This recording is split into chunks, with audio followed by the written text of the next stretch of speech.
Just একটা কাজ করবেন, এই টিপসটা এই কারণে দিচ্ছি, আমি এই টিপসটা এই কারণে দিচ্ছি যাতে আপনি অস্ট্রেলিয়া আসতে পারেন, অস্ট্রেলিয়ার ব্যাংক থেকে লোন নিয়ে আপনি যাতে আপনার স্বপ্ন পূরণ করতে পারেন, যাতে ঢুকতে পারেন। আপনি এখানে আসলে তো আপনার টিউশন আপনি দেওয়ার পরে আপনি আপনার ব্যাংক থেকে যে লোন নিয়ে আসলেন বা আপনার যে রিলেটিভস থেকে লোন নিয়ে আসলেন আপনি আস্তে আস্তে দিয়ে ফেলেন। বাট আমার কথা হচ্ছে কষ্ট সব জায়গায় করতে হয়, এখানে কষ্ট করবেন, যেখানে যান সেখানে কষ্ট করবেন, বাট কষ্টটা সেটা তো লং টাইম না, কষ্টটা স্বাভাবিক 3 থেকে 4 বছর বা 5 বছর সর্বোচ্চ। এরপর তো আপনার লাইফ বিন্দাস, এরপর আপনি সেটেল, এরপর আপনার টাকা গাড়ি সব থাকবে যদি আপনি সুন্দরভাবে চাকরি দিতে পারেন।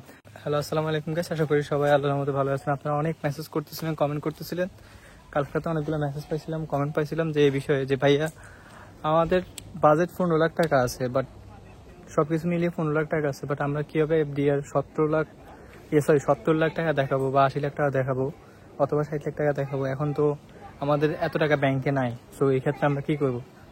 সো এরকম অনেক প্রশ্ন পাইছিলাম যে ভাইয়া আমার আইএলটিএস স্কোর ভালো, আমি তো ভালো একটা আইএলটিএস স্কোর আছে, আমার সবকিছু রেডি আছে, বাট আমার টাকা নাই।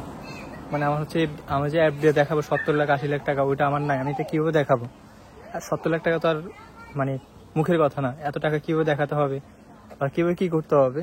সো এই ধরনের কমেন্ট অনেক পাইছিলাম। সো চিন্তা করলাম যেহেতু এই টপিক নিয়ে এত কমেন্ট এত মেসেজ পাচ্ছি, সো এটা নিয়ে একটা ভিডিও বানাই ফেলি। সো আমি বলবো, যে জিনিসটা বলবো সেটা হচ্ছে যে আপনি জাস্ট আপনার যদি ধরেন 15 লাখ টাকা থাকে বা 20 লাখ টাকা থাকে, আপনার টিউশন ফি দেওয়া যাবে 15 লাখ টাকা সামথিং যদি ইউনিভার্সিটি হয়। আপনার বাকি তারপরে ভিসা ফি, হেলথ ইন্স্যুরেন্স, শপিং, টিকিট সব মিলে যাবে 5 লাখ।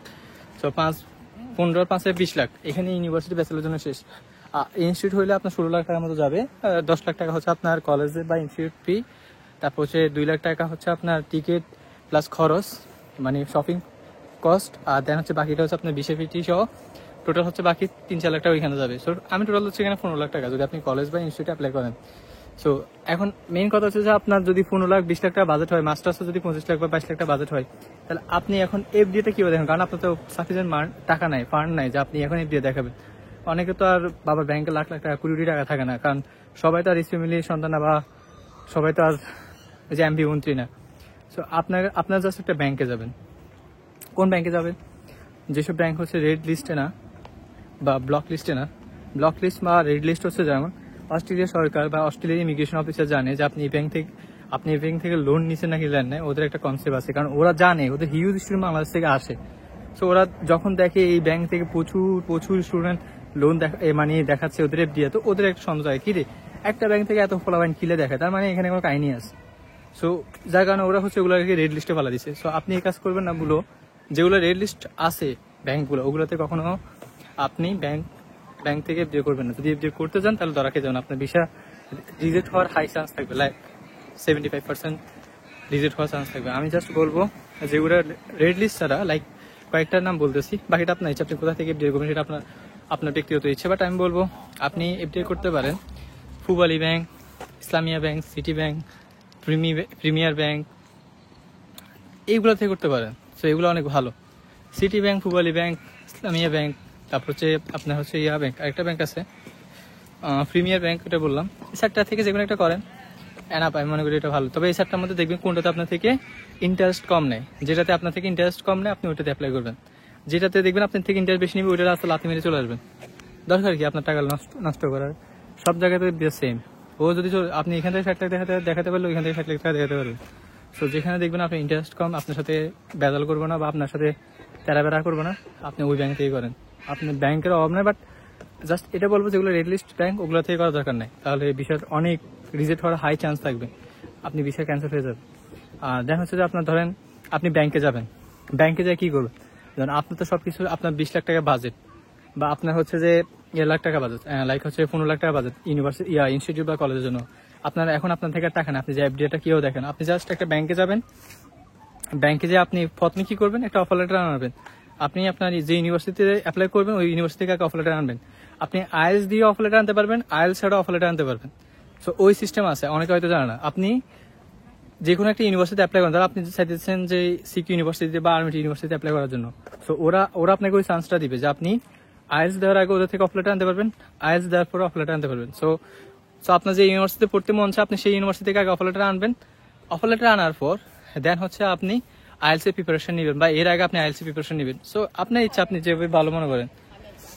দেন হচ্ছে কি করবেন, দেন হচ্ছে যে আপনি ওই অফার লেটার নিয়ে যাবেন, পাসপোর্ট, অফার লেটার, পাসপোর্টের কপি, অফার লেটার, এনআইডি।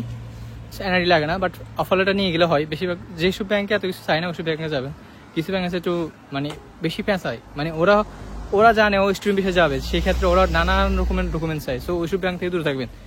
যেসব ব্যাংকে শর্টকাট, লাইক হচ্ছে জাস্ট আপনার অফার লেটার দিবেন আর আপনার পাসপোর্টের কপি দিবেন, দ্যাটস ইট। ওরা আপনাকে 60 লাখ টাকা দেখাবে, ওদের জায়গা থেকে ওরা দেখাবে, ব্যাংক থেকে 60 লাখ টাকা দেখাবে। মানে আপনার নামে এফডিআর করেন বা আপনার বাবার নামে এফডিআর করেন, ওরা একটা এফডিআর করার মতো, মানে আপনি যখন বলবেন যে আমার নামে এফডিআর, মানে আমার নামে এফডিআর করেন বা আমার বাবার নামে এফডিআর করেন, আমি অস্ট্রেলিয়াতে যাবো বা আমি ইউরোপে কোনো একটা কান্ট্রিতে যাবো, তো ওরা এফডিআর করে দিবে। হয়তো দেখা গেছে ওরা ডিপোজিট করতে বলবে কত আপনাকে, ওরা আপনাকে বলবে হয়তো ডিপোজিট করেন। তো ওরা আপনাকে কত ডিপোজিট করতে বলতে পারে, ওরা আপনাকে ডিপোজিট করতে বলবে এরকম, লাইক হচ্ছে যে বলেন যে আপনি 5 লাখ টাকা, আপনি যদি 60 লাখ টাকা যদি এফডিআর দেখাতে চান, ওরা আপনাকে বলবে যে ঠিক আছে আপনি তাহলে 3 লাখ টাকা বা 5 লাখ টাকা ডিপোজিট করেন। সো আপনি কি করবেন আমি বলি, আপনি 5 লাখ টাকা, অনেকে হয়তো 5 লাখ টাকা দেখাতে পারে, বাট আমি জানি না, এক এক ব্যাংকে একরকম। সো কুবালি বা অন্যান্য সিটি ব্যাংক এগুলো হচ্ছে আপনার থেকে 5 লাখ টাকা নিবে। ইসলামিয়া ব্যাংক হয়তো আরো কম নিতে পারে, বেশি নিতে পারে, বাট আমার আইডিয়া নাই। সো আমি বলবো যেসব ব্যাংক আপনার থেকে কম নিবে, বাট এখন যাই না, এখন তো সিনারিও আমার জানা নাই বাংলাদেশের। সো যেসব ব্যাংক থেকে আপনাকে কম নেবে ওইসব ব্যাংকে যা করবেন, কারণ আপনার যদি টাকা থাকে তো 5 লাখ টাকা দিয়ে দিবেন। কারণ এই টাকাটা কি এরকম আমি বলি, আপনি যখন 5 লাখ টাকা ওদের এখানে জমা দিবেন, তো ওরা আপনার এখানে আপনার নামে এফডিআর দেখাবে বা আপনার বাবার নামে এফডিআর দেখাবে 50 লাখ টাকা বা 60 লাখ টাকা, যেটা যত টাকা আপনি দেখান। তো যখন আপনি স্টুডেন্ট ভিসা পেয়ে যাবেন, আপনি চাইলে স্টুডেন্ট ভিসা যেদিন পাইছেন তার পরের দিন আপনি এফডিআরটা ক্লোজ করতে পারেন, বা আপনি অস্ট্রেলিয়া ঢোকার পর এফডিআরটা ক্লোজ করতে পারেন। এখন এফডিআরটা ক্লোজ করার পরে আপনি যদি 6 মাস এফডিআর দেখান বা আপনি যদি 4 মাস এফডিআর দেখান, তখন বিষয়টা হচ্ছে এরকম, ওরা হচ্ছে আপনি যত মাসে এফডিআর দেখাবেন তত মাসের টাকা, মানে ইন্টারেস্ট ওরা কাটবে। লাইক আপনি যদি 6 মাসের এফডিআর দেখান 70 লাখ টাকা বা 60 লাখ টাকা, তাহলে ওরা আপনার থেকে কাটবে কত টাকা, ওরা আপনার থেকে কাটবে প্রায় 1,10,30 এরকম, 1,10,00,000 বা 20 এরকম কাটবে। যদি ইন্টারেস্ট বেশি হয় তাহলে আর একটু বেশি কাটবে, লাইক 1,40,000 যাবে। যদি ইন্টারেস্ট কম হয় তাহলে 6 মাসের জন্য ওরা হয়তো আপনার থেকে 1,10,000 কাটবে। আর আপনি যদি 3 মাসে যদি দেখান এফডিআর, তখন হয়তো ওরা আপনার থেকে 50-60 হাজার টাকা নিবে। সো আমি বলবো যারা হচ্ছে জুলাই থেকে আসবেন, তাদের হাতে যদি সময় না থাকে, যদি চিন্তা করছেন জুলাই থেকে ক্যাশ করার জন্য, তাহলে আমি বলবো যে অন্তত অ্যাটলিস্ট 2 মাসে এফডিআর দেখান, তবে সাথে একটা ভ্যালিড একটা সোর্স দেখাবেন যে আপনার এই টাকাটা কই থেকে আসছে, কিসের টাকা আপনি এফডিআরটা করছেন। সো অবশ্যই একটা সোর্স দেখাবেন, সেটা যাতে ভ্যালিড হয়, তাহলে আপনার কোনো সমস্যা হবে না। অস্ট্রেলিয়ার ভিসা অফিসার তেমন একটা প্রবলেম করবেন আপনাকে, কারণ ও যখন দেখবে আপনার যে সোর্সটা দেখালেন এটা ভ্যালিড, তখন আপনি ভিসা অ্যাপ্রুভ করে দিব।